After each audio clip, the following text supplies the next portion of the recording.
Well, hello, everybody. This is Nicole Whitlock with eCom Sellers. And I have with me today my co host. This is the eCom Sellers podcast, first of all.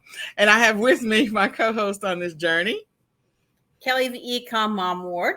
All right, Kelly, I am so glad that you're here with me today. I know we got a lot of news to get to. So, first, I want to say happy Father's Day to your hubby. Yep, he's out busy working, so he Oh, my couldn't God. take today off. We're fixing to go on vacation in like 2 days, so he just can't take that day off too. Well, I get it. I understand. Well, happy Father's Day to him. And then I'm trying to remember who else on your side of the family. I got my dad and my grandfather and my Yes, your dad. I didn't know. Well, okay, not your son. I must be thinking of.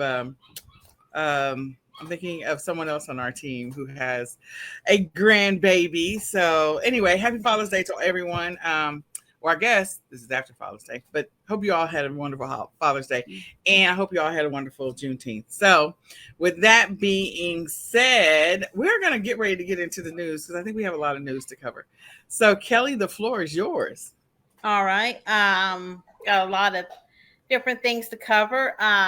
Let's start with Poshmark. We don't talk about Poshmark too often, but they're actually having Posh Fest live again. So they're actually going to have a live conference in H-Town.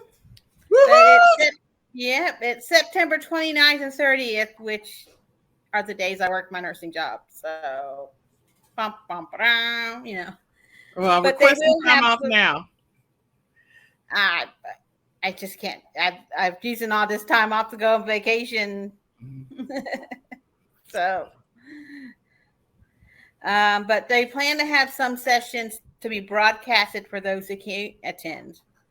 They are right now seeking presenters to speak at the event, and but right at this time, they haven't posted the cost to attend the event at this. So keep an eye out for that, and if when we find out, we will let y'all know. All right, Uh, I'm excited.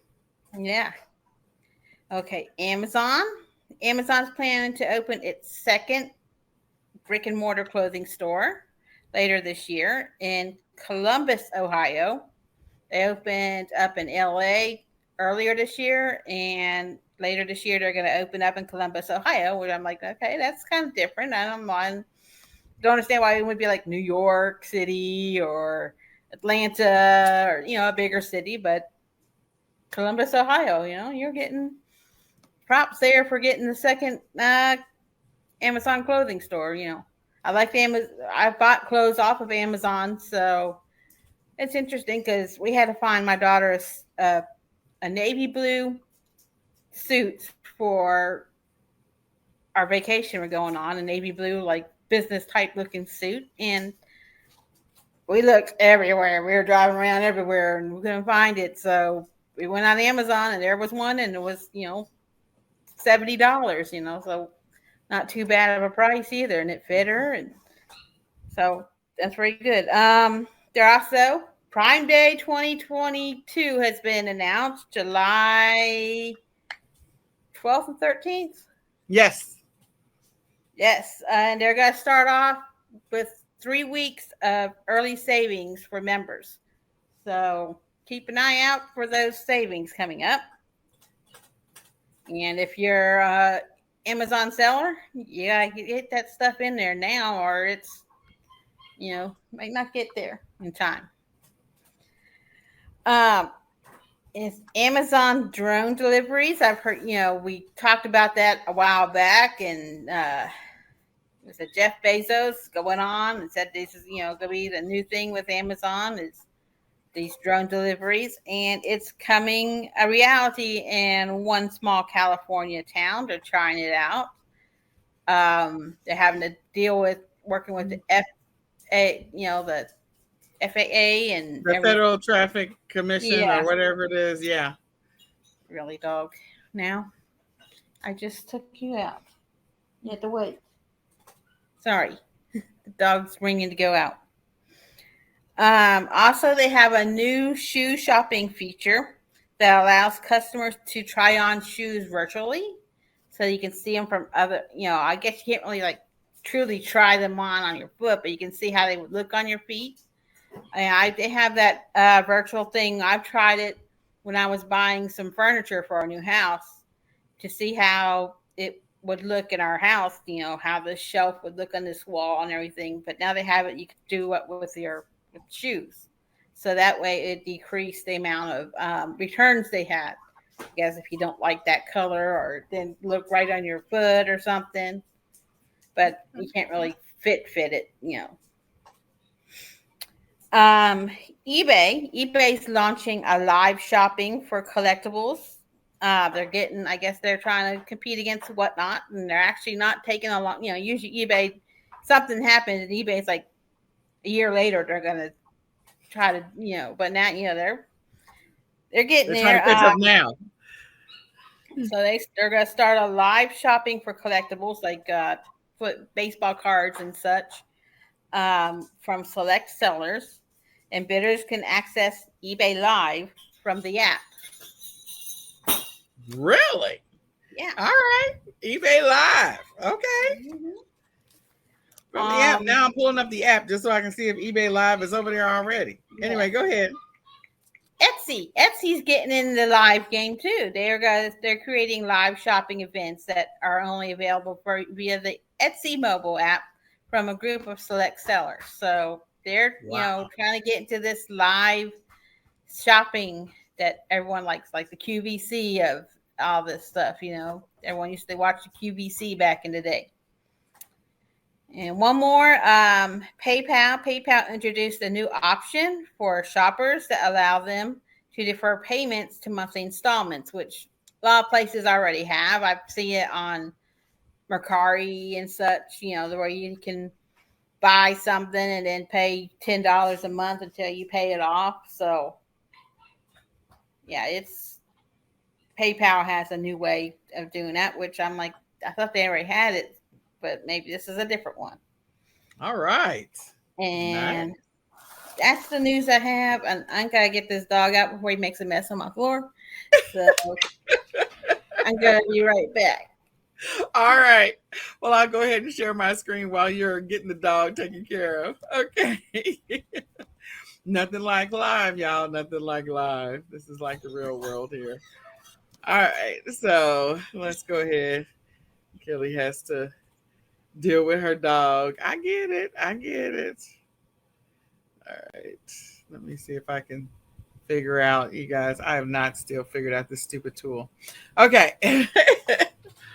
So the first thing I do let me just do this one first. So as Kelly said before, Amazon's Prime Day is July the 12th, starts on July the 12th and 13th. So the dates are here. July the 3rd, the shopping online giant.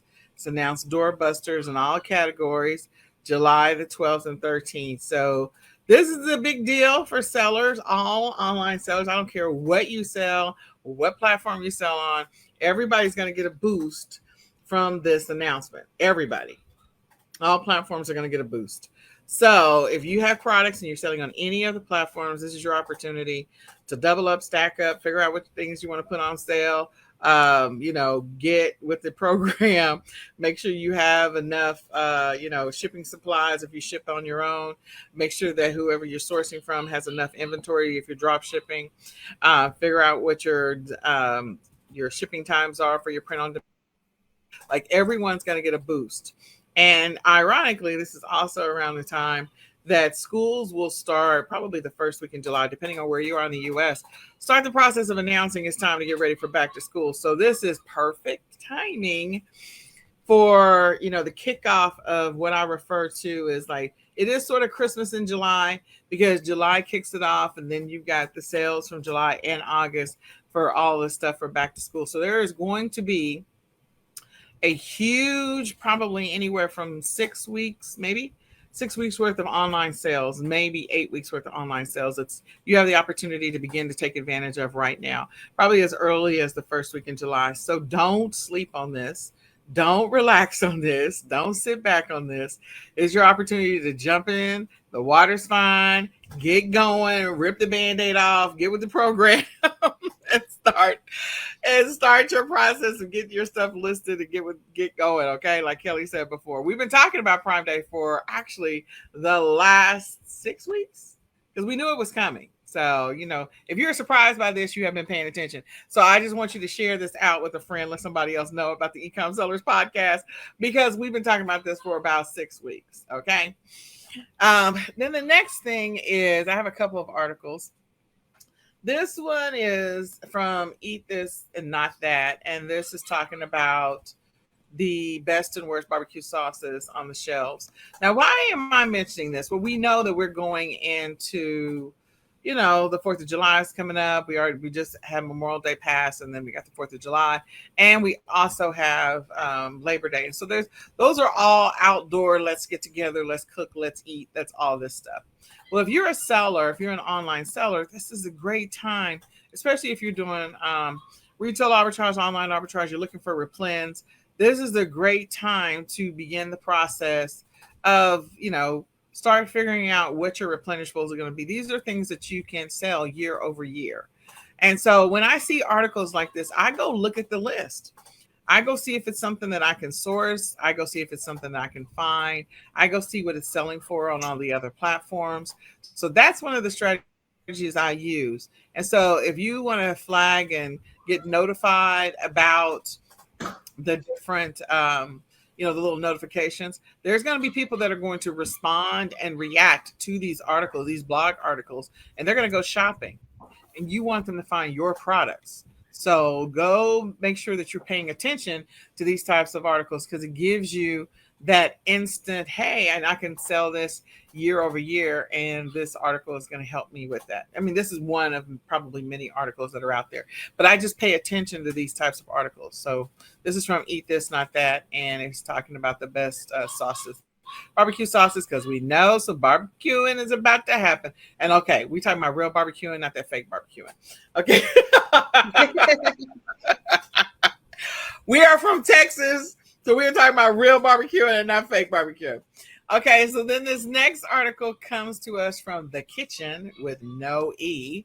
So from The Kitchen, they're talking about 9 smart tips for shopping at the Container Store. Again, I pay attention to articles like this because if they have some tips, they're going to recommend some products. And when they recommend the products, these might be products that you've never thought of or you don't think about. And these could be products that could be helpful when, spring cleaning happens. Maybe people want to get organized before back to school starts. And so again, if there's an article about it, I'm going to go read the article. I'm going to see if I can source some of the products that are mentioned or related products or similar products, or see if there's any bundle opportunities. So I pay attention to those types of articles. As we continue this trend, this is from Eat This and Not That, another one of those articles, and it has 4 of the best supplements for ageless skin. Again, they're telling you some people are going to react to these articles. If you don't get anything, like I'm going to keep showing this over and over again, somebody's going to take advantage of the free information that's being given to them. Okay, you're going to take advantage of the free information because they are telling you what people. They're letting you know, like, here's what we recommend to people, and then people are taking advantage of that. They are actually taking action on what is being recommended to them. So you can come and look for this article on your own. Again, it's talking about supplements for anti-aging, and so of course ageless skin, not anti-aging, ageless skin, let me correct that. And so come read the article, see if it's any supplements that you could source, or maybe they reference related products or complementary products, like maybe it's the scrubber for the face, or maybe it's the little massage brush for the face, or a special type of washcloth, and you never thought about that before for ageless skin. So again, pay attention to these articles. All right. Okay. So evidently we're going to continue this trend. This was from BuzzFeed. 31 things from Walmart you'll wish you had bought for your kitchen. They are literally giving you a list of things and gadgets that they are recommending, and people are going to read these articles and they're going to what? Somebody's yelling at me. They're going to react to them. Yes. They're going to go out and they're going to hunt for these things because they saw it in an article. It was mentioned. And so now they're going to hunt for them. And are they going to find them? Maybe. Do you have any of them listed? Probably not. But again, even if it's like after this article is over, this is still going to be something that you could potentially source and find, or similar products. Like maybe you can't find this particular product, but maybe you can find something that's similar to it, or one that you can do white label on and put yours up. Because again, people are going to be cooking from now to the end of the year. Okay. They just are. You got 4th of July, you got Labor Day, you've got getting together for Halloween, and don't forget about the weddings and the family reunions. You've got Thanksgiving, you've got Christmas, and you got all of the baking and cooking that's going on in between there. So these types of lists are going to be helpful, and people are going to be buying Christmas gifts. So again, if you are one of those people that's always complaining, I don't know what to sell, I don't know what to source, I am literally telling you a strategy that will work over and over and over again. All right, this is from The Sun. I don't know what this article is about. Let me go see. Oh, okay. So a full list of U.S. companies slammed for shrinkflation, including Subway, Gatorade, and Burger King. So a lot of companies are downsizing and or not, ordering as much inventory and or supply. And so this is, again, that may mean that some of the things that they don't buy could be things that are in demand, or things that they don't sell or that they are selling. Could be things that are being in demand because if people go into that store and they can't find it, it might be something you can buy. Go ahead, Kelly. Shrinkflation is where they're selling you the same item for the same price, but they have it in a smaller container. Oh, God. So it is not that. Oh, man. Yeah. Just want to get that, So you're like, you're used to getting that Gatorade in a 32-ounce bottle, and then the next time you go and you're paying that $1.25, and you look at it and it's a 28-ounce bottle. That's yeah. Well, and so you don't really notice that little change in the bottle until you're like, wait a minute, this bottle's not. Yeah. Oh, wow. Okay, so here's what I will say. Initially, when I read this, I didn't read it. Sorry. Well, I did read it, but that was like a week ago. So when I just pulled it up, I was like, oh, this must be related to what they're doing about sending inventory back. But no, this has to do with the changing of the sizes. So thank you for the correction, Kelly. Wow. So this is going to be interesting because some of us may still find some of these products in the regular size on the shelves today. And if we have them in the regular size, that may mean that we could charge, I don't know, I'm not going to say we're going to charge a whole bunch more. But again, if you should be paying attention to the items that you're sourcing on a regular basis and see if they're being hit with this, because customers are definitely not going to be happy. Yeah. This is another article. Looks like it might be worth going to go look at. 5 items that are must buys. Yep. I pay attention to that stuff. All these 4 items that you should buy and save at this store per this expert. So anyway, shrinkflation has hit us. Oh man, Kelly, thank you. They've been doing it for years, and you just don't notice until you're like, wait a minute, it used to come in a pack of 12, now it's a pack of 10, Oh yeah, or it's X number of ounces less, which is what happened to us at the beginning of the year when we were buying broccoli from Aldi's. I was like, wait a minute, this package is smaller. I had to go home and go into my freezer and find the old one because it was the regular size. I was like, yeah, they're selling the smaller ones now.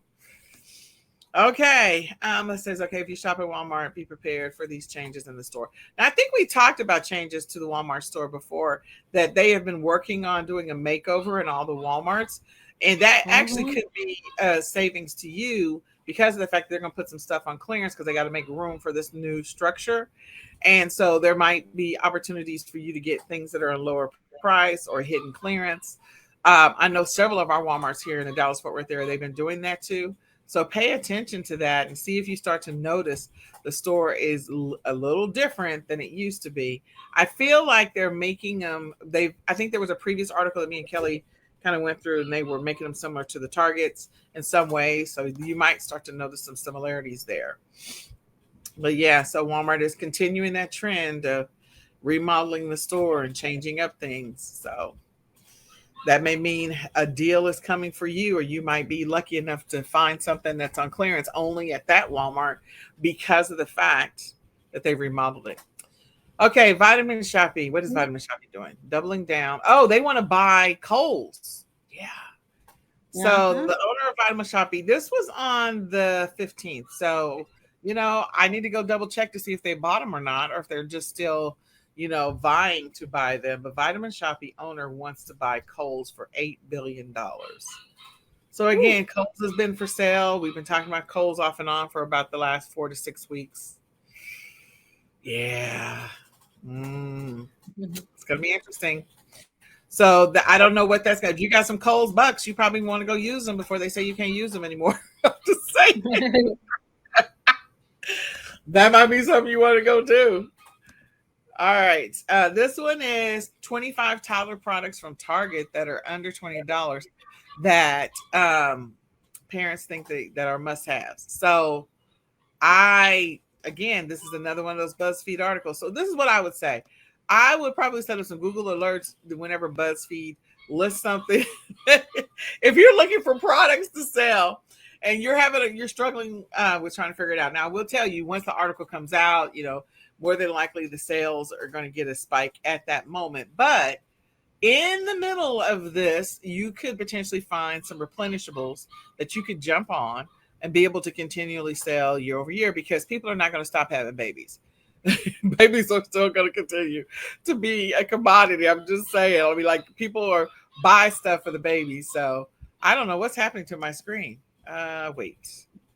All right. Wait. It was just spinning. So anyway, I'm just saying, I would look at these articles, pay attention to them. I'm going to close this one because it is having a connection fit. And I'm going to close this other one too. He's just thinking over and over again. All right. And then what is the next article? The next article is beach accessories and gear. This comes to us from La Jolla. And they're talking about 15 things. I am giving you a sourcing list. I am pretty much, this whole segment is sourcing list. So everything that I'm showing you, I think at this point, I'm probably giving you close to 200 products that you can go and source.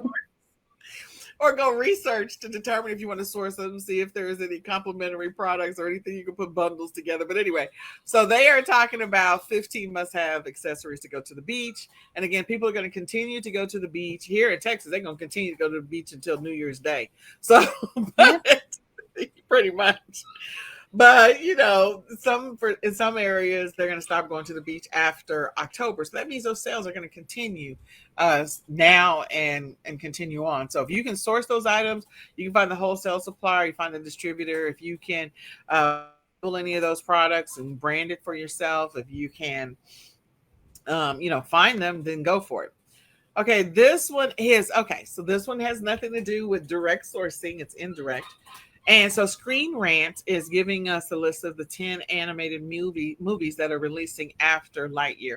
Now, that doesn't mean that they're releasing like this year. That just means that they're releasing later on. So again, for those people who I like to put together bundles. If you've got any Toy Story memorabilia, this is your opportunity, especially if Buzz Lightyear is in it. You might want to go ahead and list that now. It looks like some of the other things that are coming up. Let me scroll down. I don't know what Strange World is. Some of my screens are not coming up. Night at the Museum is coming back, which is cute. Diary of a Wimpy Kid. So again, if you have those books, definitely go list. If you got any of those movies, t-shirts, backpacks, hats, go for that as well. Let's just see. Okay, diary. Oh, well, okay. I don't know what's going on. So you guys can go and look for that article because I don't know what's going on. It just, it died on me. Everything is spinning. We had rolling blackout, so I don't know. I may not be able to get anything back. So let me move on with life. So go look for that. It came from Screen Rant. Go look for it yourself. All right, so we're going to transition over to maybe if we cross our hands and grit our teeth, we are going to go to print on demand when it stops printing. So now it is time for us to talk about e-commerce tips. So every single week we host the e-com sellers podcast. It is always on Monday. It's at 8:30 p.m. So please share this out. Let somebody else know about it. Tell them that Nicole just gave you a whole bunch of sourcing ideas. Even if you don't use them right now, you could potentially use them later or next year. But in any case, I gave you some sourcing tips or ideas. So this is where we talk about e-commerce news, tips, and more. And this is our tips and more segment of the podcast.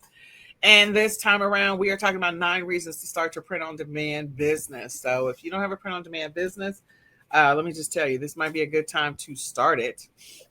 So with that being said, we're going to jump into the fray. Kelly, do you want to take the first one? Or you want me to take the first one? I don't even know what the first one. Okay, I'll take the first one. All right, it is simple to set up and simple to start. Here's the deal. I'm not going to say it's easy, but I am going to say it's simple. It's fairly straightforward to get started in print on demand. And so there is going to require some effort. You have to invest some time and effort into doing this, and you're going to have to repeatedly invest some time and effort into it. But once you get this thing going and you continue to build on your print on demand inventory, again, print on demand is fantastic because you don't have to touch anything, but I don't want to steal any of the tips. So I'm just going to say, first of all, it is simple to set up and it is simple to start. I'm not saying that it's easy. It's going to require some effort, but it is simple to start. All right, next one, Kelly. Low startup cost and low investment. You don't have to go out and buy the t-shirts or the ink or whatever that you use to, do it. You can use a print on demand company that you can partner with, and you just make the designs, and when someone makes the order, that company will make that t-shirt for you and send it to your customer. So you're not having to buy the t-shirts and buy the machine to make the t-shirts and then buy the paint or whatever to put the design on the t-shirt. You're just designing the t-shirt. So there's no real cost to, unless you want to do all that and buy the t-shirts and buy the ink or paint and buy the machine and buy, that's a way more expensive than just making some designs and using companies that provide the service of printing the t-shirts for you, or the mugs, or the bags, or there's so much other stuff you can make besides just t-shirts. Absolutely. And here's the deal. I mean, there are some people that have a passion for making handmade stuff, and you can choose to do handmade. But the great thing about print on demand is that if you don't, because if you do handmade, you are going to have to buy those shirts, and you're going to have to buy all the ink and the machines to do that, or whatever that you're going to iron on or paint on or whatever. If you don't want to do any of that, you don't have to. So just saying, some people have a passion for that. They want to be working in their business, like hands-on, physically doing that stuff. But again, there is the ability with today's technologies, you don't have to do that. The next one is low risk. Again, going back to, I don't have to have a big stockpile of t-shirts in my garage or in my office. I don't have to invest in a printing machine or printing ink or printing whatever. It's low risk for me to start this business. There's nothing to touch. There's nothing to feel. There's nothing to any of that. If you want to order samples, I encourage you to order samples, but some people run their business without ordering samples if they've worked with that supplier, that print on demand provider multiple times. So I'm just saying, low risk, absolutely an opportunity for you. All right, requires no design expertise. You don't have to be Van Gogh to make these designs. There's lots of programs out there that you can use to make these designs some are free that you can use. And you don't have to be an artist to make these designs unless if you're artistic. That's just extra bonus on top of it. If you want to be artistic and make your art and sell it that way, more power to you. But you don't need to be very artsy fartsy and can design, a $1 million bingo looking design. You can make shirts with just words on it if you want. Absolutely. Or dots. Like Pong. I saw a design the other day, old school Pong, for those people who remember the original internet and the original online game with the 2 lines and the dot that bounced from side to side. Someone made a shirt design that was just 2 lines and a dot. I was like, okay, that is genius. It's easy to scale. So again, because of the fact that you're not buying anything, you're not having to spend a lot of money on inventory. And it's easy for you to scale. You can throw up 50 designs if you wanted to. You can throw up 10 designs. You can throw up 5 designs. You can throw up 8 designs. You can do whatever you want to when it comes to this, because you're working with the suppliers and it is print on demand. In other words, when somebody buys it, it's printed at that time. It is not printed until somebody buys it. So print on demand comes in so many different forms. Like you can talk about products that are physically like stuff that you hang on the wall, and phone covers, and so artwork, phone covers, pillowcases, blankets, jackets, shirts, hoodies, hats. And then you have the whole book side of it, where you can do workbooks and coloring books and magazines. And then you also have the ability to make puzzles. I mean, like print on demand, and jewelry and watch bands. And, it is just ridiculous. And tennis shoes. Like print on demand is so much more than what people think it is. And especially around the holidays, like when people want to get custom made stuff that's personalized, you could do print on demand. If you want to get something that's embroidered, that is print on demand. It is only made when somebody buys it. So there's so many different suppliers out there that can satisfy those needs of the stuff that I just rattled off. So if you want to have a store that is filled with products that you don't ever touch, print on demand is where it's at. Like I said, requires no inventory. You're not going to be buying 25 of the shirt you just designed and hoping that it sells. You can, make 10 designs and only 3 sells, and the other 7 don't really do anything, but it doesn't affect you because you don't have 70 of each shirt sitting in your garage just taking up space. Because like we've been saying, it's on demand printing. So that means it doesn't get printed until someone demands it. So until someone buys it. Yeah. Which is a wonderful, wonderful thing. You can quickly create and test products. So it's not complex. I just gave you the example of Pong. If those people want to go look that up, you can. But again, it's 2 rectangular lines and a circle. That's it. And that was the design. It was on a jacket. It was on a shirt. It was on, I think it was on a laptop cover. I think it was on a phone case. Like you can test it on any of those products. People may resonate with it more on a cover of a notebook than they may resonate with it on a t-shirt. You just never know, but you can test different products. So you can create a product, like Kelly said, as simple as just text. You don't have to do anything that's extravagant, like drawing a dragon. If you want to draw a dragon and that's your jam, go ahead and do that. We're not saying you don't have to. We're saying you don't have to. If you want to, you can. If you just want to write words, if there's a quote that you like or something that you say all the time that's really funny, you could do that. If you want to create, family reunion t-shirts for people and sell them online, you can do that. That could be your service. So again, you can test many different products, many different designs. You could do the same text with 10 different fonts just to see which one of the fonts resonates for that text. It's great testing. You don't have to do anything, but just throw it up. That's it. Yeah. That's it. Just be careful of copyright, but we go over that. Yes, we go over copyright. Absolutely. At the beginning. All right. Go ahead, Kelly. It's automatic order fulfillment integration. So there's lots of places where you can put your print on demand items on. You could do it on Amazon. You could do it on Etsy. You can do it on Shopify, and So there's so many places where you can put these items up, and then when a lot of them have integration, so that you're not having to go and order all this stuff when it gets ordered on your stores.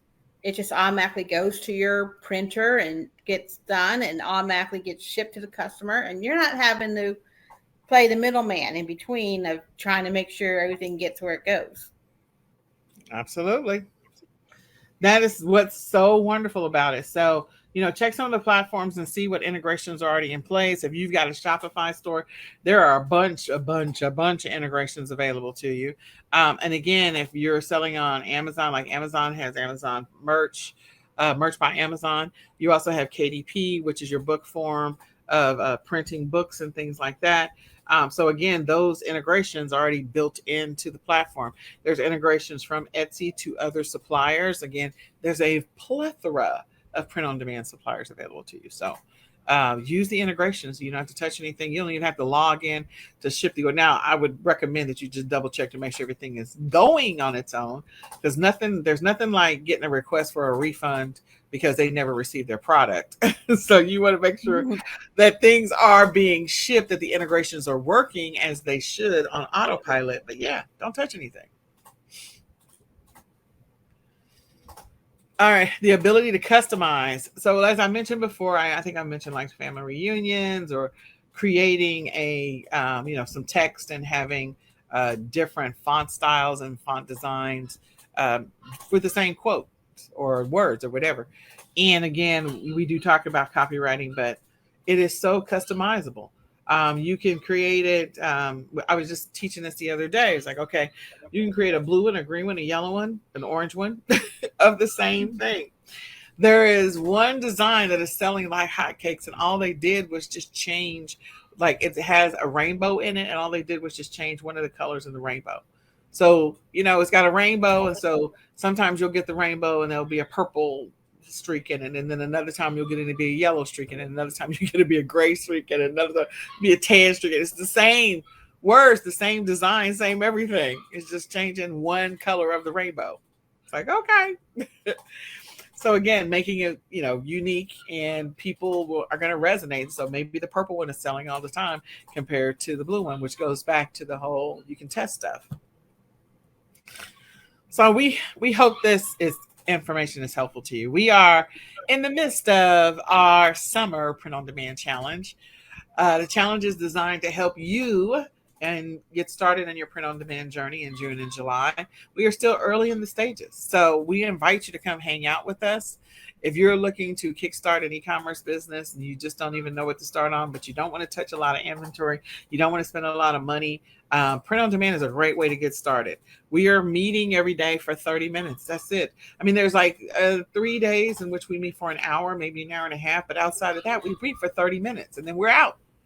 Get your assignment and you're done. So you just go to ecomsellersmastery.com and then you can click on Print on Demand Challenge. Again, go to ecomsellersmastery.com and click on Print on Demand Challenge. The other thing about the Print on Demand Challenge is it's designed to help you get ready for Q4.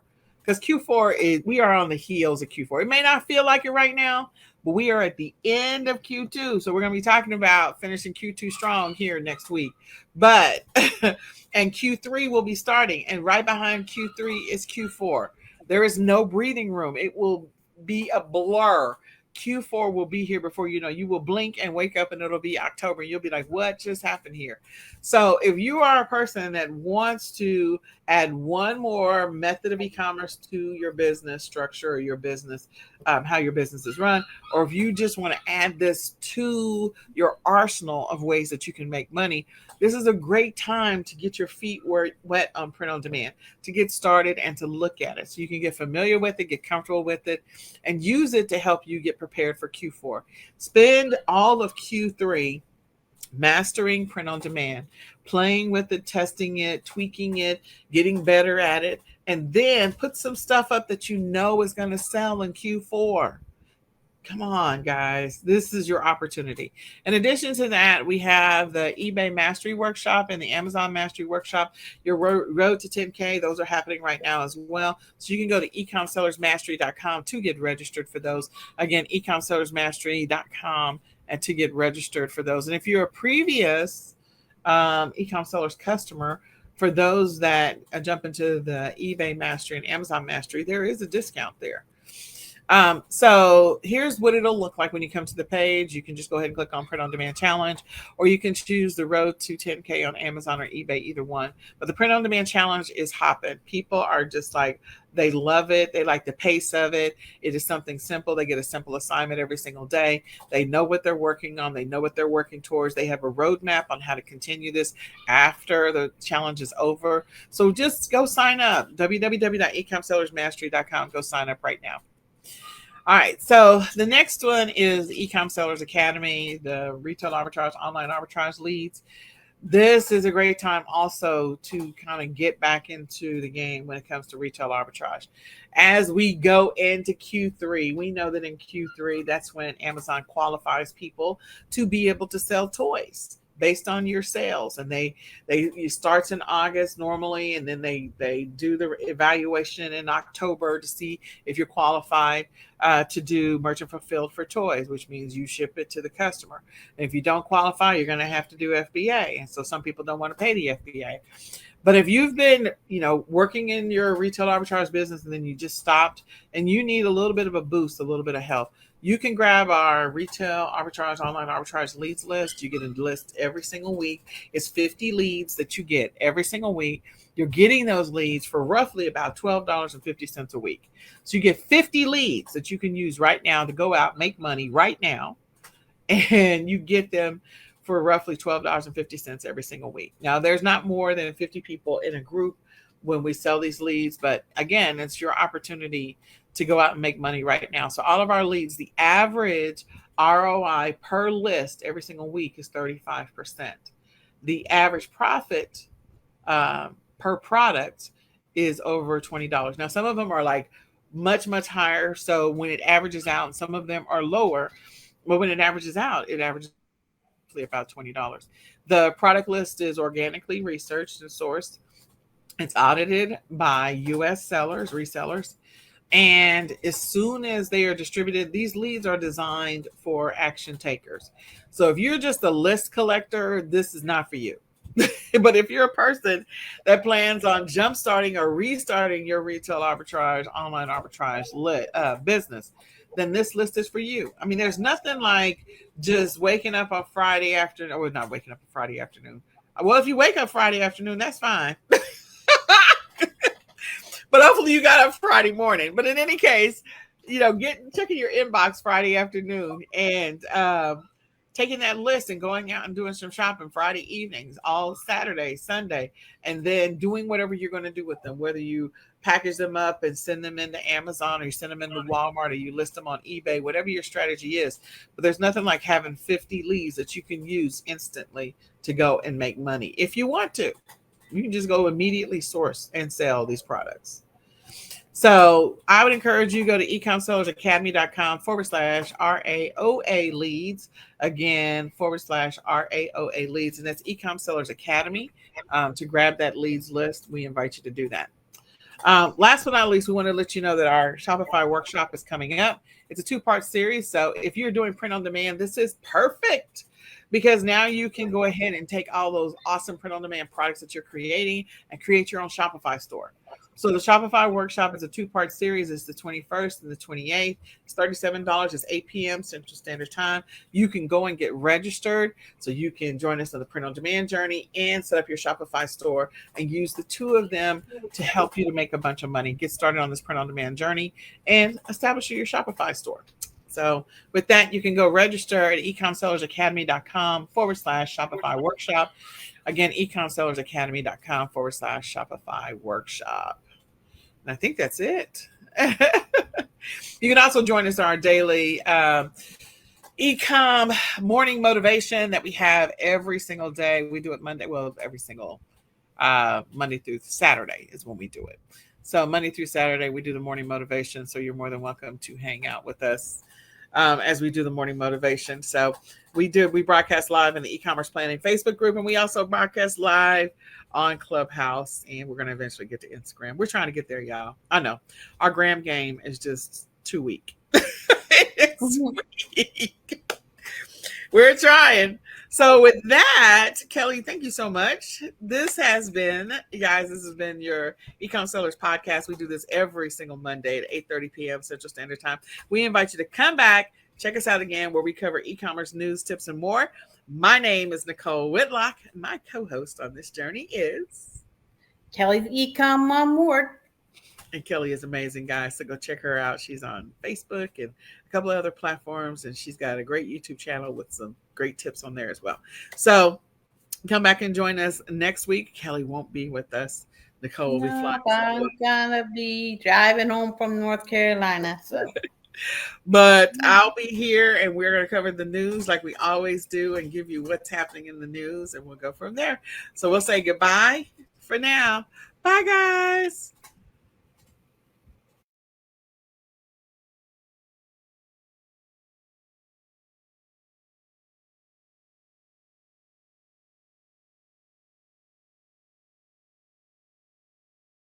Hello, everybody. This is Nicole Whitlock with eCom Sellers. And today in our fireside chat, which is what we're calling it, we don't know what it is, spotlight interview, fireside chat. We're still working through what it ultimately will be. But I have with me my business partner of a very, very, very long time.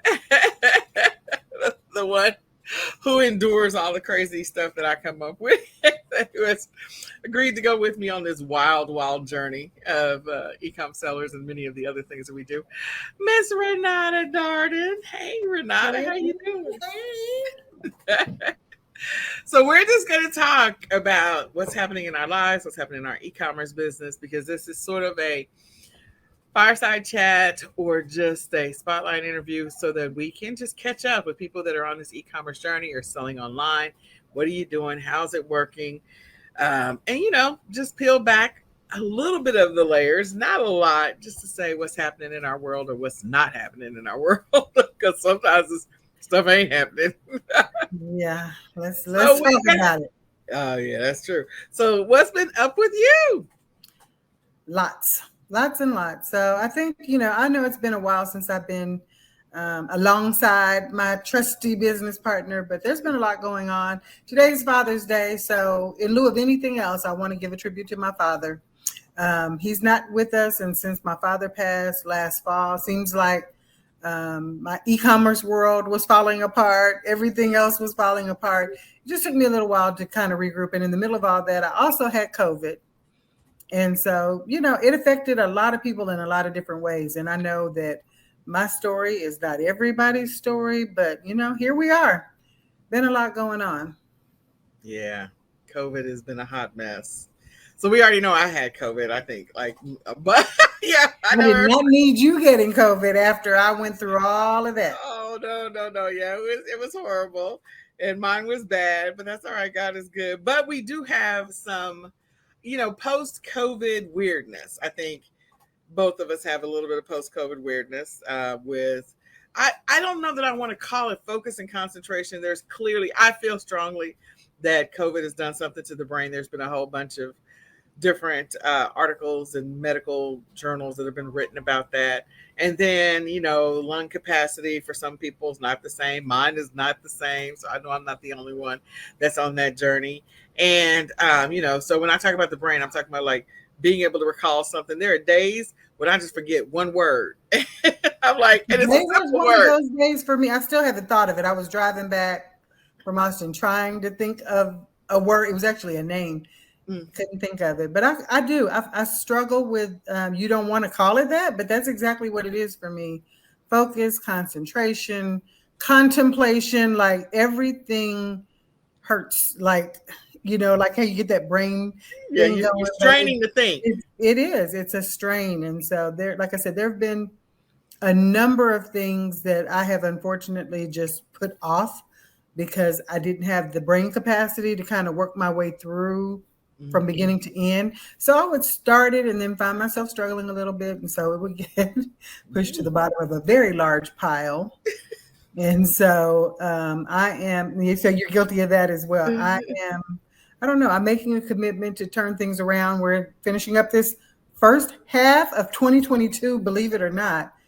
I know. And We're at the end of almost right there at the end of at the Q2. half, right?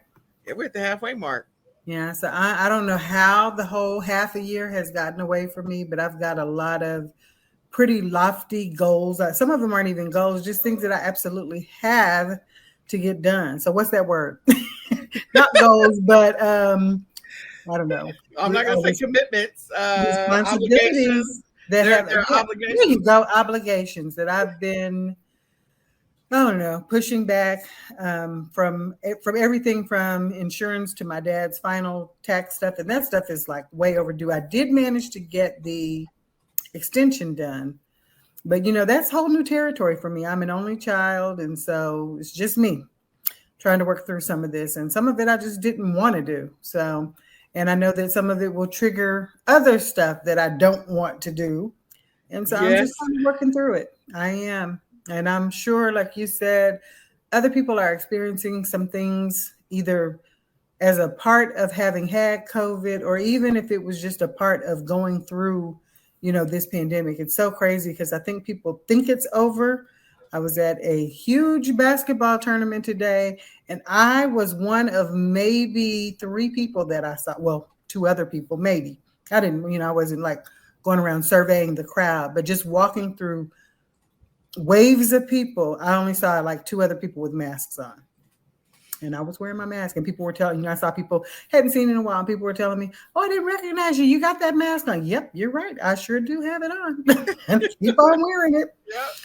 But yeah, just as a point of going through something as traumatic for some people, some of it, like I said, just new stuff, having to learn new stuff, having to do things differently, the adjustment, the adaptation. I know my kids struggle with that. My son, 17, super bright. He wants to blame everything now on COVID. You locked me up for a year. And yeah, there's a whole lot of stuff that we'll be dealing with probably for some years to come. But yeah, thankfully, I wake up every day with gratitude on my heart, because there's a lot of people, we're not old. I don't want to age us, but I've finished schooling a long time ago, and I'm at an age where it's like I'm not on social media a lot, but when I am, every time I open it up, one of my classmates from high school or one of my classmates from college has passed, or their family members, people are struggling with disease and all kinds of stuff. And so, it's eye-opening, even when I don't, like I said, that's not what I usually go there to see. Go there, for inspiration or to find something, out. Or I do, try to post just to keep the algorithm going. I don't post a whole lot, but want to engage from time to time with my friends, my family, and my followers. I used to call them family. But yeah, social media has just gotten so depressing. It's not my cup of tea. It never really was, but now it's just more of a challenge to get on there and find the light. Everybody's lying on social media. Just to find the light.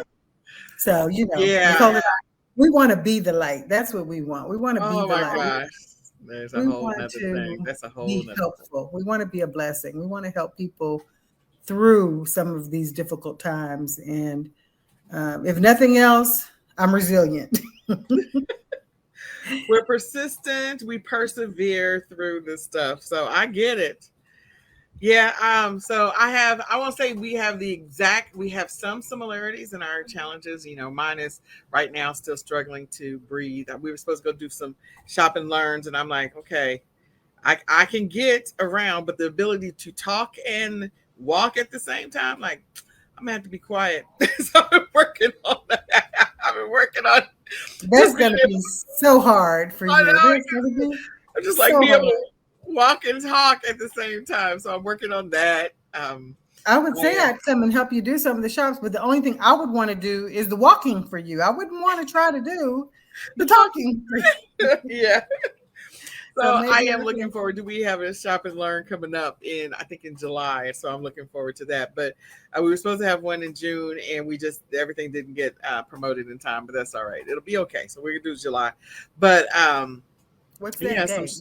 huh? Let's tell everybody what that date is so they can put it on their Okay, so calendar. you're going to put me on the spot. I had to turn around and look at the thing. I want to say it's like July I got a calendar over here. Oh my gosh. Hold on. Well, we're here July talking. We might as well let them know what the date is. July the 9th. July the 9th. Yeah, July the 9th. Okay, everybody. So that gives you time after the 4th and before what's coming up next. Is it Flag Day? No, Prime Day.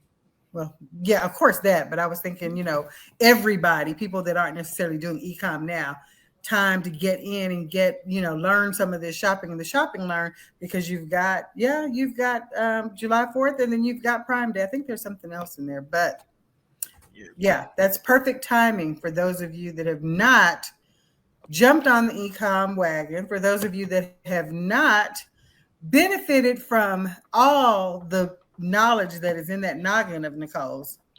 Perfect time to jump in, get your feet wet. Don't ask her too many questions because she has trouble talking. Well, if I'm sitting down and talking, I am fine. I can sit down and talk for, I won't say hours and hours, but I can sit down and talk for a while. It is the getting up and walking and talking and demonstrating and all that other stuff. I'd be like, okay.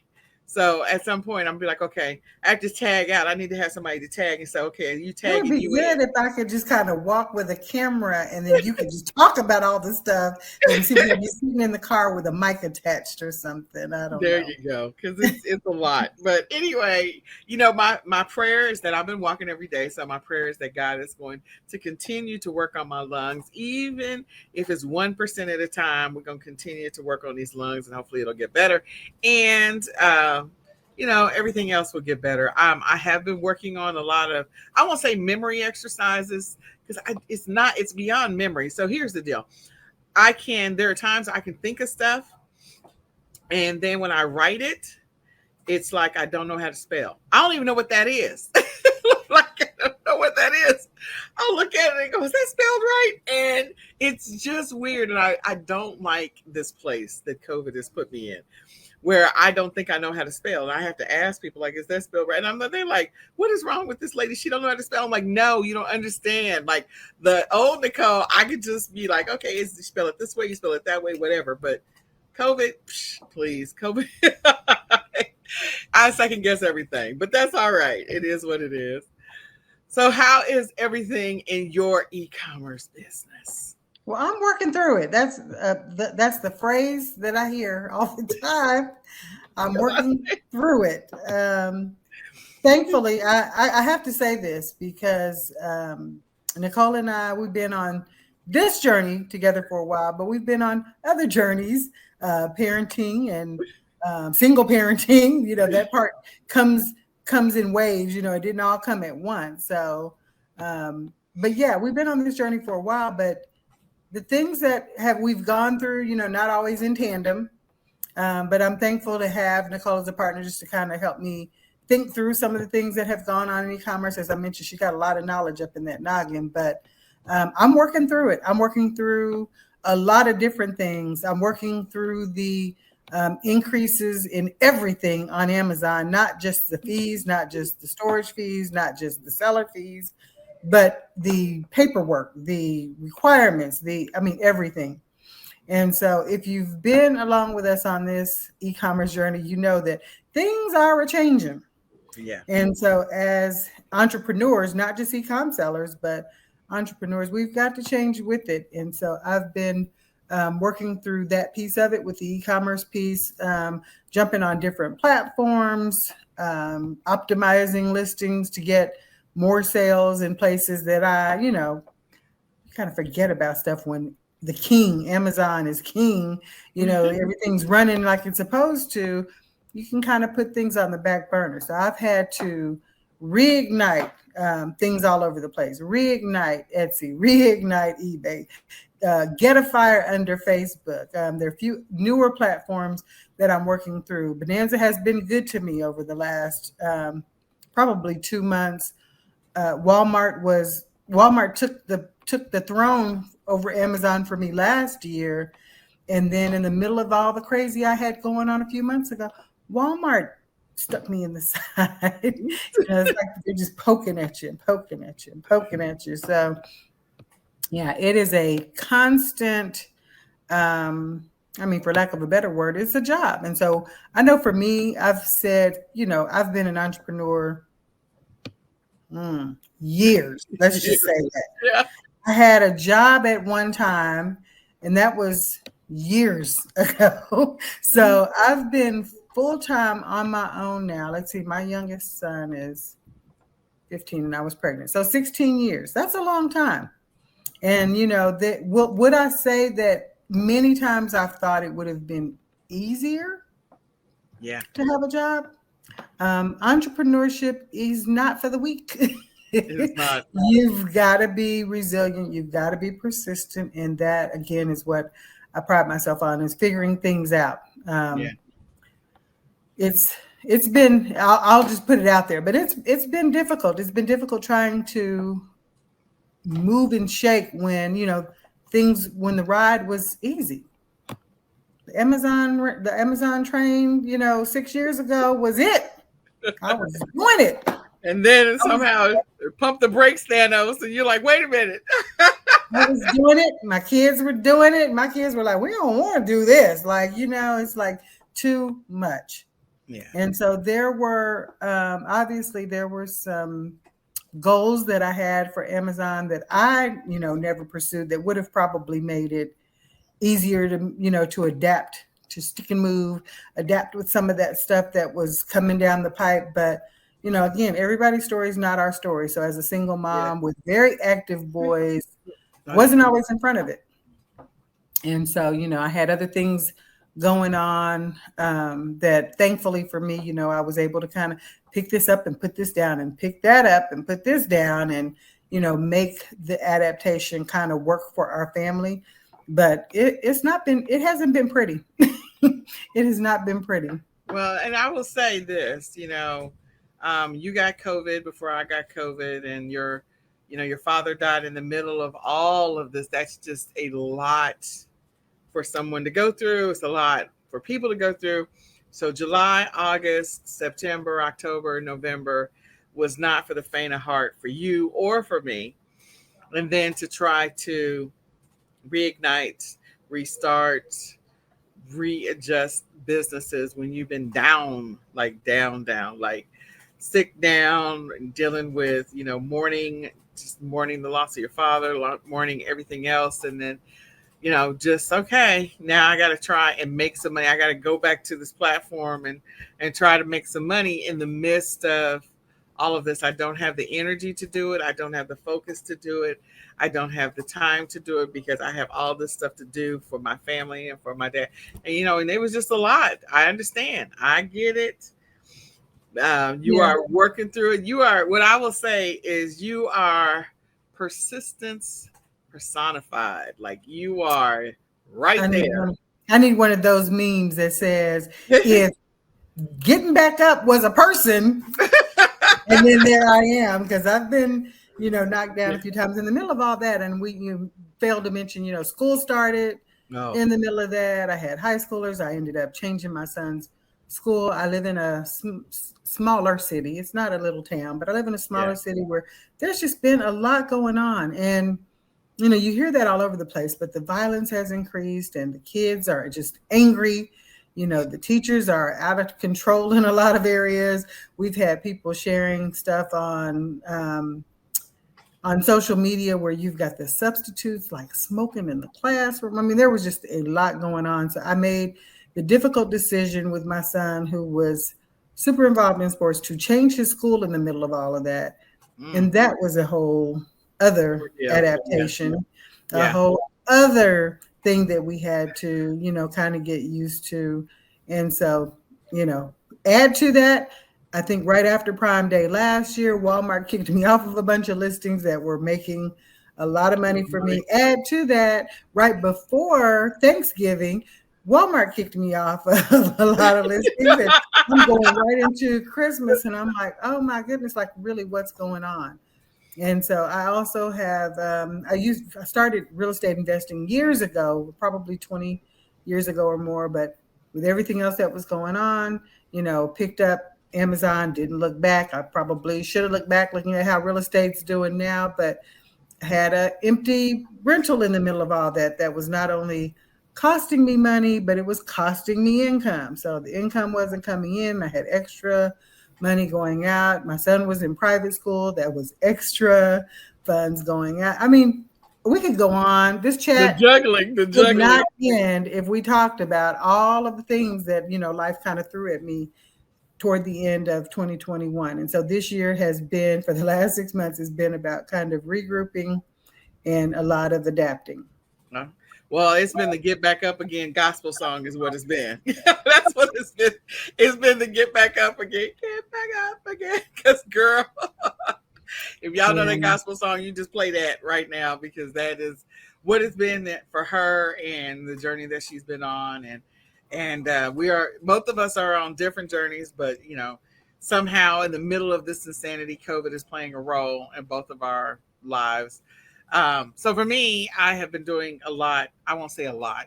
I've been doing some brain related exercises and taking some brain related supplements. And I'm hoping at some later point, as I continue to slowly recover, and I'm not 100% recovered, I will be able to share those somehow. And then I told you I was going to get the neurofeedback little bands and work on that as well. And so I haven't gotten those yet, but I'm looking forward to it. And hopefully those are all going to be contributing things to help. So, but I know that there has been something that's been sustaining you in the midst of this journey that you've been on, that you've been able to squeeze in a little bit here and a little bit there and work things out. So what is the thing that's been sustaining you in the middle of all of this crazy? Well, years ago, I used to call it my mad money. Now it's my happy money.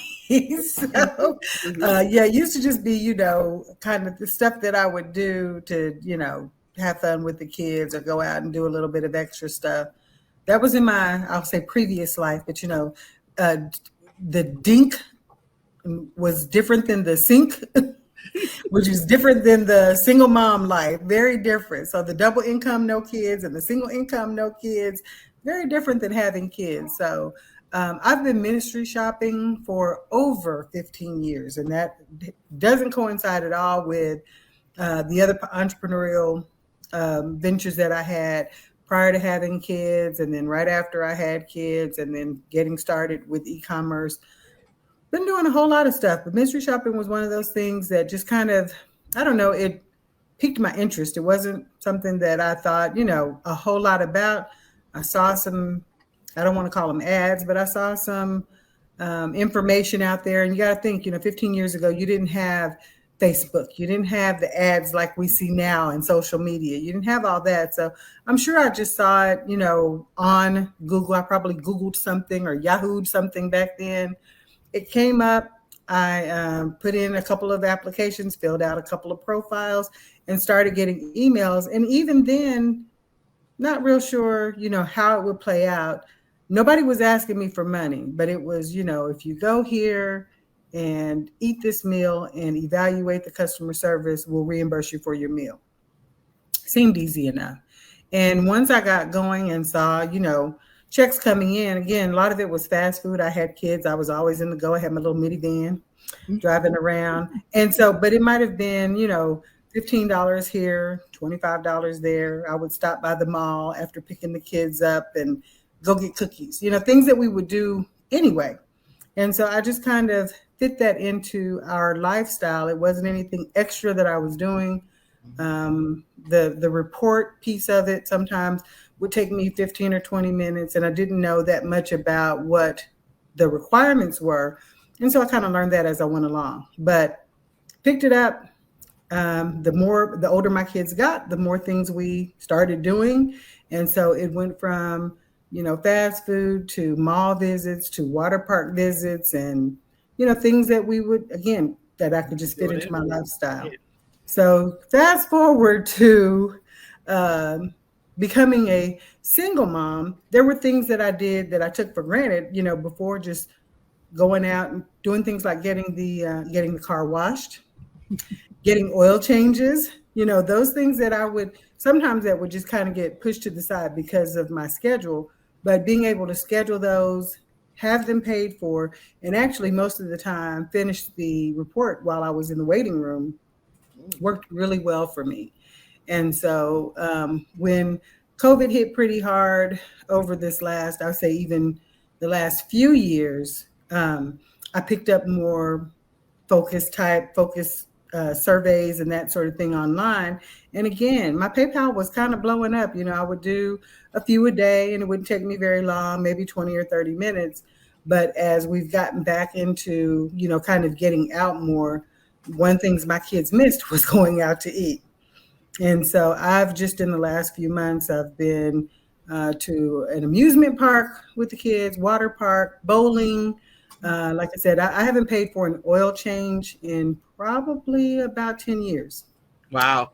Those are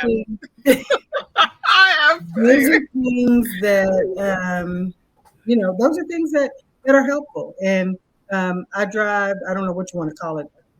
I would say a luxury car, but it's not like a high end. But, one of those things where people say, well, know that the maintenance on your car is going to be more and that sort of thing. But I had mystery shops or evaluations with the dealership. So I was never out of pocket for basic maintenance and for oil changes and that sort of thing.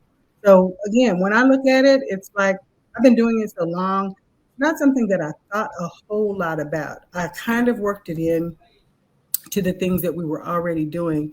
But as I was devoting less time to e-commerce and my kids were home more, you got to think about this whole big picture. If they wanted something, then I'd be like, okay, well, let me go find something. And same thing, we travel quite a bit. So when we are out, the first thing I do is I log in and see like what's around. And a lot of times there are companies that I'm familiar with. And so even though we're in a different part of the state, I know that they have those same locations, restaurants or whatever. So I can just kind of pull them up, put in a zip code and see if I can find one, which I'm thankful to say probably more than half the time I'm able to find one. And it may just be, because of what my kids tend to like or whatever. But as time has gone on and we've been out more and my kids have wanted to eat out more, mystery shopping has completely changed the game, honey. Changed the game because there are some that I do so regularly that, I don't even have to worry about Pizza Fridays or any of that stuff. It's like Taco Tuesday and Pizza Friday. I got that wrapped up. Always. And that's good. And you get paid to eat, which is a good thing. So when you were, go ahead. The good thing is I get paid for my kids to eat. So let's keep that straight. Because a lot of times, I've cooked something at home or I'm eating something because I'm in between my 15 jobs that I'm juggling or whatever. But yeah, my kids, if they want something, delivery is a wonderful thing. I don't even have to leave my house. They will bring it to me. And again, I want everyone to just keep in mind that one of the reasons I think mystery shopping has, I don't even want to say it's gotten a bad rap because I've recently heard so many people asking me, that's a real thing? Like, you really do that? People didn't think it was real, or a few people had already gotten scammed, but the thing that I think kind of makes people shy away from it is you have to pay for things up front. There's no way for them to really give you money to go do something that they don't know if you're going to do it, and they don't know how well you're going to do it, and they don't know if you're going to meet their clients' guidelines. Yeah. So just to give you an overview, there's tons of mystery shopping companies out here, but they're kind of like a staffing company. So they're the middleman. They have clients. Many of them have a whole list of clients, and they want data. They want to know how their customer service team is doing. They want to know how their maintenance team is doing as far as, keeping locations clean and that sort of thing.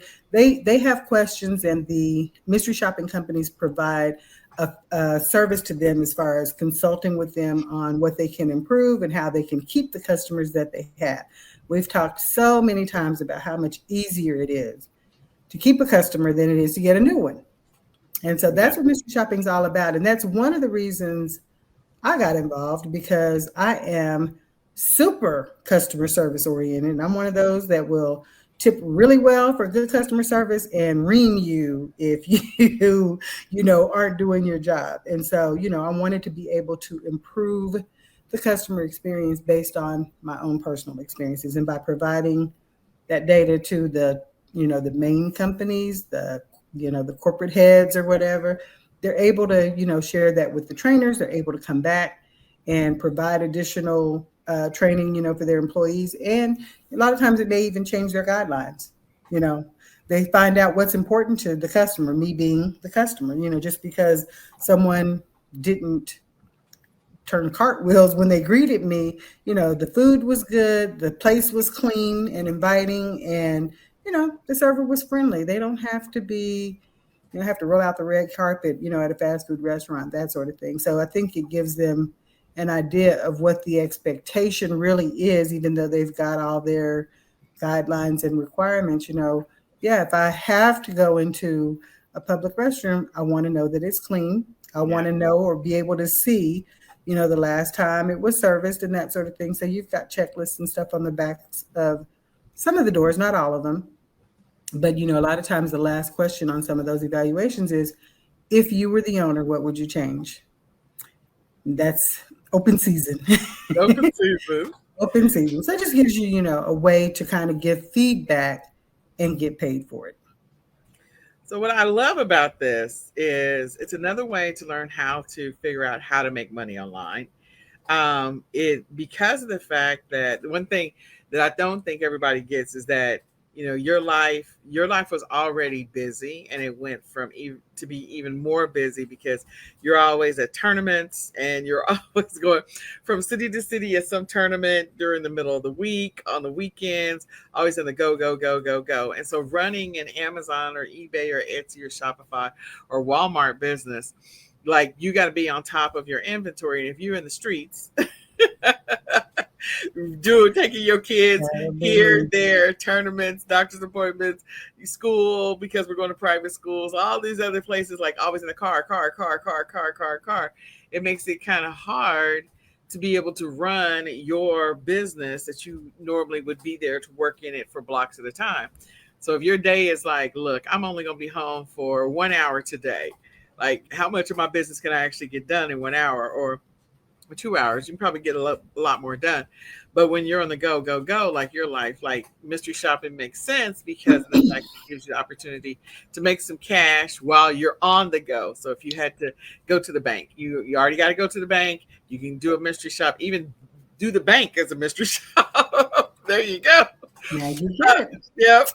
So I got to go to the bank anyway, do a bank as a mystery shop. I got to go deal with these returns. I got to go pick up the kids from here. I got to go take them to the dentist. Is there a mystery shop for another whatever near me? I just did one of those.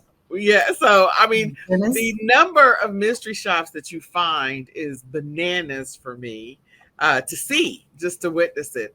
I can remember early on when I first moved to Dallas-Fort Worth, I used to do the focus groups. I didn't do the mystery shops. I did focus groups where you would go somewhere and they pay you like $300, $200, $100 for your opinion. They would be rating everything from some new scent for some aerosol spray, some new Glade scent, or something about a question about some, I don't know, vaccine, only because one of them was actually about a vaccine. And, I've looked at everything from stoves, and then I would do the testing new foods. So if Pizza Hut was trying a new food, I would go to their test kitchen place and review and rate that. If Taco Bell was coming out with something new, and review and rate, taste that.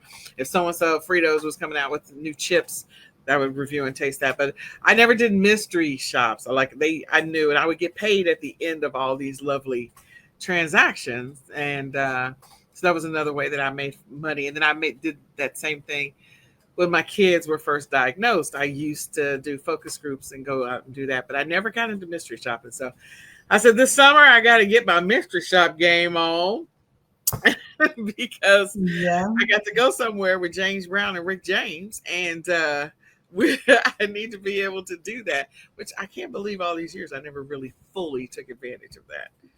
Yeah, and ironically, it's funny that you should say that, but when I lived in the city that Nicole lived in, there were many more opportunities. So as I mentioned, I moved to a smaller city, and I have been able to make it work Mentioned to Nicole earlier that I was just logging into one of the one of the companies, and noted on that one that I think I signed up in 2007. So that's what, 15 years ago. Yeah. And for that particular company, I've done 697 assignments. And so having been here for probably at least half of that time speaks volumes, because when I log into similar, I think it was probably the same company, but log in here, the general radius is about 20 miles from where you live. You can select that when you sign up, how far you're willing to travel. Many of them default to 20 or 25 miles, but 20 miles from me, log in, see what's available. 27 shops. 27 shops I can choose from. 27 shops that may or may not fit into my schedule. 27 shops that may or may not, I may not qualify for, because it might be a certain phone provider or electricity provider or certain type of car you have to have, any of those things. So 27 is not a big number. And this is just one company, but I can expand that to about 200 miles, which would include for me the city that Nicole's in, because I'm not very far from her. But if I went out 150 or 200 miles, that number jumps to like 1,500 assignments. Oh, yeah. I mean, I know that Dallas-Fort Worth area, we got a whole clearly, yeah. If you live in a large city, it doesn't have to be, as large as Dallas, but if you live in a larger city, you're going to have many more opportunities to choose from. And so, while I was in that area, Nicole saying, she didn't fully take advantage of it. Yeah, I was doing all kinds of stuff. Like I said, some amusement parks. We've taken advantage of hotel stays. We've taken advantage of water parks. We've done some of everything. And like I said, when my kids were younger and they throw something at me, something that I either, didn't know where it was in our area when we moved, didn't know where to start or whatever, I kind of started with the mystery shopping companies, because I have a son who he's on the bowling team for his school. And so even when they were younger, he liked to bowl. And so I live in a city where there aren't a lot of bowling alleys. But I'd say, well, hey, if we're on our way, to Austin, or if we're on our way to Dallas, or, wherever, let's look and see where we might be able to stop, grab a pizza, bowl a couple of games or whatever. We do that oftentimes when we are at one of his older brother's tournaments. If we're out of town and we've got 4 hours between games, you got to fill that with something. So they like to eat. I'll put in a radius, the zip code where I know I am, put in a radius, see what comes up, and like, hey, how does this sound? I know what their favorite cuisine is, what their favorite restaurants are, what their favorite things to do are. So I'll, take a stab at it, see what comes up. And typically that's how we'll spend, the 3 or 4 hours between games if we're at a tournament. So, you can make this fit into, the things that you're already doing. Yeah. It's not, a major commitment. You can do as much or as little as you want. After a while, you do have to put in applications, and you do have to be selected, and you do have to do a good job on the report so that the schedulers will continue to reach out. Yeah, they'll reach out to you. And I've been doing this long enough where schedulers would just send me something like, hey, can you do this? And I don't, something, they know which ones I've done. They know which ones I've done well. They like my reports. They see the grammar girl in me. They want the reports to be, complete sentences. They want you to spell check. They want to make sure you're using grammar. They want to make sure that you are being completely objective. A good example, just something simple. When you taste something, you can't say, food was delicious. That's an easy one. Might be delicious to you, but that's your opinion. So you have to give very specific full sentences. The food was served hot. The food, came on time. The food tasted like it was made with fresh ingredients. The food wasn't overcooked. Whatever that client's guidelines are, everything has to be like based on fact. You can't, just throw stuff out there. So, once you get started, again, you can fit it into your lifestyle. You can fit it into your time frame. You can fit it into, the things that you like to do. And initially, you might take a few low paying shops or shops that, are not necessarily ideal to get familiar with the schedulers, to get familiar with their Process. requirements and that sort of thing. But once you're in there, baby, that's when the hotels and the water parks and all that come in really handy. So I'm doing a hotel shop next week. I did a dental shop that paid about, the actual exam was about $325, and they're paying me $300 on top of that just to get a dental cleaning, which, that fit right into my schedule. It was right on time. And Nice. so they're paying for that one, and it ended up being some type of membership. So it'll actually pay for my next cleaning too, because what I paid that day, I get reimbursed for. And it happened to be some type of membership that allowed me to get 2 cleanings. So you just have to kind of think outside the box in terms of what's available, because it runs the gamut. I mean, there are companies out here that, they're startup companies, they're companies that have been around a long time that are now seeing that they've got to make some changes, to kind of appeal to, newer generations. There's all sorts of things out here. So I say, don't leave anything on the table in terms of, finding what it is that fits with you. There are times when we're someplace, and I don't see exactly what I wanted to do. But guess Uh-huh. what? I'm able to adapt and do what's available. We'll do that next time. If there's not a shop available, I'll make it work. We'll do something different. There you go. So here's what I want to say. I think it is totally awesome, first of all. And don't be stuck on, all your mystery shops are going to be food, because I know that initially, like for us, because we don't eat out a lot, like we have a very strict regimented diet because my kids are who they are, and then we have our situation is what it is. So we have a regimented diet. So a lot of the places she goes to, we may not be going to, and that's, part of the reason why I may or may not have done a lot of shops. But thinking beyond that, like she's doing everything from, hotels. She's doing dental appointments, oil changes, taking the car to the dealership. I mean, it is not just food 100% of the time. So that's the thing you got to keep in mind. So I want to invite you guys to check out sidehustlechicks.com/mystery shopping. I think that if you're a person that's on the go, you got a lot of stuff going on, especially if you got teenagers right now. And if you're juggling, let's see, basketball and bowling and and going back and forth on the highway every other weekend or every weekend somewhere throughout the week because you got all these tournaments and things that you got to deal with. If you're on the go, and you're looking for a way to make some money while also saving some money, mystery shopping may be it for you. If you're looking for an alternative of making money or learning how to make money online, mystery shopping might be it for you. It might, if you're a person that likes to go. Now, I'm always at home, but I'm at home for many different reasons because I have an autistic son, and we're just not going to go out and deal with a whole bunch of stuff because I don't have time for all that. But when we do go out, like it is, I try to make sure that I keep some things in mind. So I'm like, okay, Renata, we're going to XYZ. I need to sign up. And then I go sign up with whatever company she tells me I need to sign up with and go see what's available to me. And when we're actually traveling, which is super cool. So that if we have places that we can eat out, like, I don't know, I'm trying to think of a place. Panda Express, maybe, that if they have a mystery shop, it's an opportunity. Well, I want to mention something else just because we're right in the middle of the summer. Some people are probably still having, kids that are graduating or just finishing up with graduations, but this is a perfect opportunity for your 18-year-old.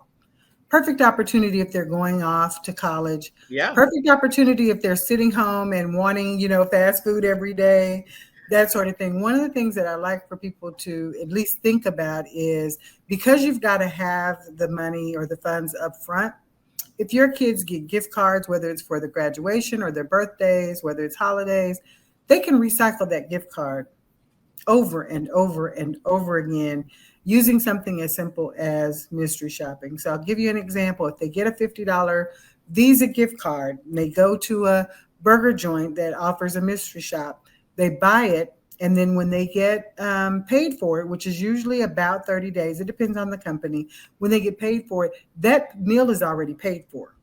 That meal that they put on the gift card They've paid for that meal. Now, when you put the money back onto that same gift card, they'll be able to use that money that someone gave to them all summer long.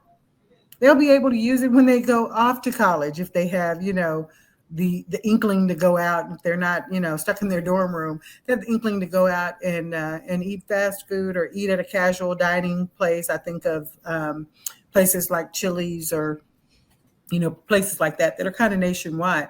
But they'll have that opportunity to take the funds that they have, use them to eat or partake in whatever it is that they like, whether it's dessert or whatever that may be. And when those funds come back to them the next month, you start that cycle all over again. There you go. It's a wonderful thing for the youngins.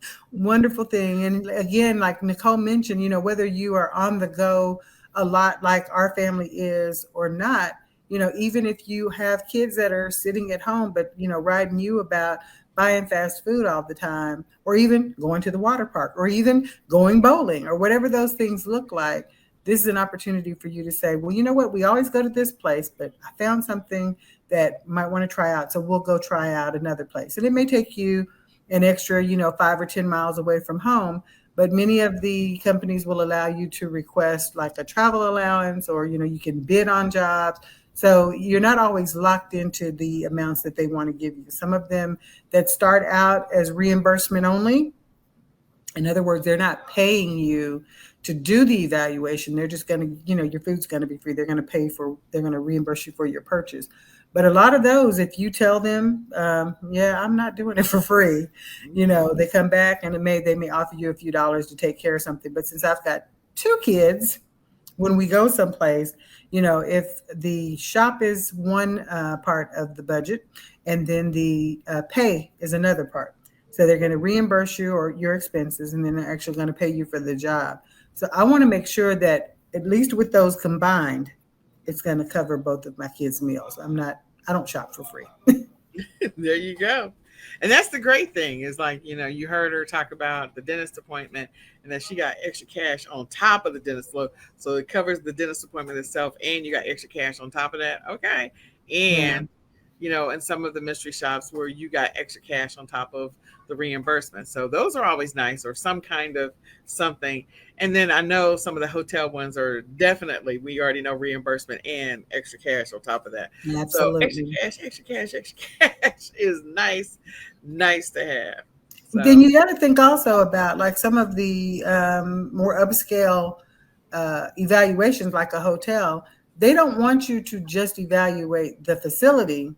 They want you to evaluate the service. So guess what? They're paying for my room. And if that hotel has 3 restaurants on site, they want me to go to each restaurant. We've actually been to full-on resorts where they have activities that they want you to evaluate. They have coffee bars they want you to evaluate. They may have a juice bar, a smoothie bar. They may have a dessert bar. They may have whatever they have. They're going to want you to actually, not just walk around and look and see if there's cobwebs in the corner. They're going to want you to evaluate the service at all the different outlets if they have those. Yeah. And so, restaurants, not restaurant, but a hotel is fun because I get my room paid for, but my kids love it because we're going to eat. If we go for a 2-night stay, we're going to eat 8 different times, just to try to reach all of the different outlets that they might have. And that would be at a larger resort. Some hotels might only have, a restaurant and a bar. They're going to want you to do both of those. But if they've got like a convenience store downstairs, send the kids down to get some M&Ms. That sort of thing. I think this is perfect, again, for those people who are on the go. And even if you're not on the go, you can have stuff delivered. She's mentioned restaurants. She's mentioned hotels. There's shops for stores, going to stores just to buy stuff. If you got to go to the store anyway, might as well just go ahead and do a mystery shop for the store. So if you're in a city, like right now, we have a boatload available to us. I don't have the bandwidth to do a lot of these, but I will take advantage of mystery shops when I take my son on our special needs trip that we do every single summer, where we're out and about and we are not at home and we are going to be eating, food out, and we're going to be staying at a hotel. We're going to be getting gas, and we're going to be stopping at stores and restaurants and whatever. We're going to be doing these things. So why not make every single trip intentional register with as many of the mystery shops as possible. Find one in your location where you have to go anyway. Like today, we got to go blah, blah, blah, and do a mystery shop and have that all 100% reimbursed to you within 30 days. I love that. Love it. Well, let me tell you what you'll get if you decide to go and check us out at sidehustlechicks.com/mystery shopping. I'm going to give you not just a list of companies, reputable companies that I've either done the assignments for or signed up through a portal that I know, they're all real. Biggest question I get is, well, how do you know if it's a scam? If somebody's asking you to send them money, that's not real. If someone is asking you to cash a check, that's not real. The real ones are going to come in the form of an actual email to you that says, these are the opportunities that we have. There's going to be more than one opportunity listed. You'll have a chance to actually apply to be the evaluator for that assignment. And then, you may get chosen, you may not. But again, you start out with some that, may not have been taken over that month just to get your foot in the door. And when you get that first, I very rarely get checks now. PayPal is the preferred method most of them pay. But when you get that first little cha-ching on your PayPal where you see that you've actually gotten paid for something that you did, it opens the door wide open to all the opportunities that are out there. And I mean, I have hundreds of companies that I will share with whomever decides, to come along with us on this journey. But I'm sure there's even more, hundreds more than those that I know about. Like I said, I lived in the DFW area when I got started, and there were a ton of them. Many of them have gotten acquired by other companies. Some of them have gone under. Some of them, are brand new. And because I've been shopping so long, the schedulers will, they move from company to company. And they know me. So they'll be with a brand new company, and then I'll get an email or a text message that says, hey, I've got this shop. Are you interested? And I recognize the name, but I don't recognize the company. It's a brand new company. So that gives me an opportunity to go sign up with the new company and see brand new opportunities. So yeah, it's a lot bigger, I think, than people realize. But I've been doing it a long time, and it's paid some bills. Yeah. Absolutely has paid some bills. Like I said, there's, the $300 or $400 shops that I do, on a monthly basis or from time to time, whichever way they come. That I got to think about that, but they're paying me for my time. Yes, I needed to get my teeth cleaned. Yes, I needed a dental visit. They did everything. They did x-rays. They did the cleaning. They did the follow-up. They did a treatment plan. They did all of that. And so that was something that I needed anyway, but it was still time that I took out of my business to go and help someone else improve their business. Yeah. And so, yes, I want to get paid for my time. And after 15 years of doing this, I am completely confident. Most of the time when I receive an assignment, I'll very quickly, especially now with gas prices being what they are, I'll ask for an additional gas stipend. Nicole mentioned gas stations. Those were some that for a long time, and because there's a gas station on every corner, so I might log into a company and see 40 shops for gas stations in my area, and it's something that I used to kind of shy away from just because it took a little more time. When you stop to get gas, you want to get your gas and get out of there. Yeah. Now with the gas prices where they are, I'm scrolling through that list and I'm like, okay, this is on my way to this place, this is on my way to that place. And most of them, it's just a few gallons at a time that they're going to reimburse you for because they want you to do things like evaluate the speed of the pump, evaluate the customer service, evaluate the cleanliness around the outside, are the trash cans overflowing or whatever. But with gas being upwards of $5 a gallon, I'm going to start picking up, at least 5 or 6 of those a week. So 5 or 6 of those a week, if I don't do anything but fill up my tank once, a week or whatever off of the shops, hey, that's $60, $70, $80 that I don't have to spend out of my pocket. Lots of things to keep in mind, but yes, this can absolutely, supplement what you're currently doing, and it can absolutely, pay a bill or two. I use it mostly now, like I said, to kind of fund. I used to always say that, fund my kids' summer fun. This is what I'm doing. This is what I'm doing. There you go. So I encourage you guys to go out to sidehustlechicks.com/mystery shopping.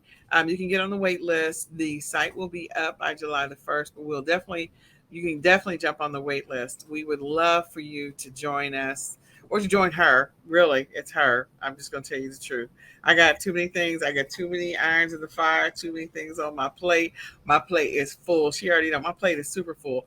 But when I got to do something or I got to go somewhere or I got something I like, right now my car is okay. My car is what my car is. My car is broken down. So when I get ready to get my car fixed, I'll be like, okay, she gave me some mystery shops from my style. I'll be like, okay, there we go. We finna go do that.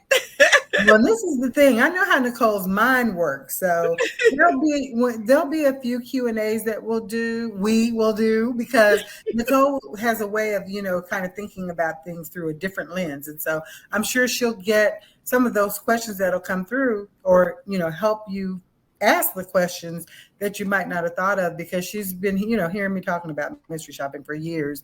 And I'm sure there's some of the same things, some of the reasons she said she didn't get on board, some of those questions I'm sure will come right on through. We'll be able to get those questions answered. We'll be able to quash any reservations you have about, mystery shopping, whether it's legitimate. We will be able to, get you past any reservations you have about whether or not, you're able to do it, and get you started, on the road to making money with mystery shopping. There you go. So we'll definitely schedule a session for those people who want to actually dig into and ask some questions. But to get registered or get on the wait list, you can go to sidehustlechicks.com/mystery shopping right now. You probably watch us somewhere out there or follow us somewhere out there on Clubhouse. So eCom sellers, you can join the eCom sellers club, and I'm confident we're going to talk about mystery shopping over there as well. And we'll probably do an Instagram live. I know the gram is not my friend, but that's all right. We're figuring it out. We're going to figure out this gram thing. So we're going to do so that way more people have the opportunity, because if you decide, sometimes people decide e-commerce is not for them for whatever reason, and they've got pockets of time. I was that person that for the longest time had pockets of time. And so mystery shopping might be for you because you have pockets of time. Not saying it's not for those people who don't have pockets of time, because it is, just depends on what's going on in your life. And so it may be an opportunity for you to pay off some bills, get some extra cash on the side, fund your Q4. So consider it. Yeah, buy some inventory. But if you can log onto your computer, if you can order a meal online, if you can, use one of the favorite delivery companies, then you can mystery shop. I mean, it's that easy in many cases. You're going to order a meal. They're going to ask you how long it took. They're going to ask you if the website was easy to use. They're going to ask you if you got your meal in the quoted amount of time. Those are my favorite ones. You've got 5 or 6 questions and you're eating. There you go. You don't have to sit down and write out a whole long report, like I said, with the grammar girl, sitting over your shoulders saying, you used a subjective sentence there. It can be just as easy as uploading a few pictures, and the next thing you know, it's, chow time. Yep. You can kind of go on about your day, but you can do that, over lunch while you're working your business. It doesn't have to be, a long, arduous process. So we just want you to know that you can get started. I want you to know that it is real. It is legitimate. I've been doing it for 15. A long time. A very long time. She's been doing it a long time, y'all. But look, she and I have known each other since I was 7 and she was 8. So I'm not going to say how old we are. But the point is, she's been doing this for a very long time. She has talked to me about it. I signed up for some stuff a long time ago. I didn't do anything. But that's okay. I did do some of the focus groups. Those were really good. And they were very, very helpful in helping me to get therapies for my kids. So I do recommend it. They are in some ways similar to mystery shops, but not exactly the same, because you're doing it with a group of people, or, getting your feedback on some new pizza that they want to offer at Pizza Hut or whatever. So, but that's going in with a group of people. So this is your individual contribution. So just know that it does pay. So clearly it does. You know what's coming next with the Side Hustle Chicks? Nicole's done the focus groups. I've done the mystery shopping. So we'll get you onto the focus groups if you want that too. It's like nowadays. Yeah. with I've all done the a stuff lot of that's focus going groups. on. Yeah, and like I said, I mean, I do delivery, I do pickup, I do drive through. Very rarely will I actually go in and actually have a meal. So, I do what fits my personal scenario. I do what fits, what we've got going on. And, the other option is online. You order online and you go pick something up. And that's not just food, that's in the malls, that's, some of these dessert places or whatever. But yeah, if I'm going to be up late working, I can schedule that into my plan 2 o'clock in the afternoon, but it may not be, might be my late night snack before, I get on a live with my business partner. You never There know you go. when I might need to have that, tucked off in the back of my refrigerator. If I put it in the front, my kids will take it. But yeah, there's so many different opportunities, so many different ways that you can find to use mystery shopping as just another tool in your tool belt. You can use it, like I said, to kind of pay for the summer meals, the extra meals because your kids are at home.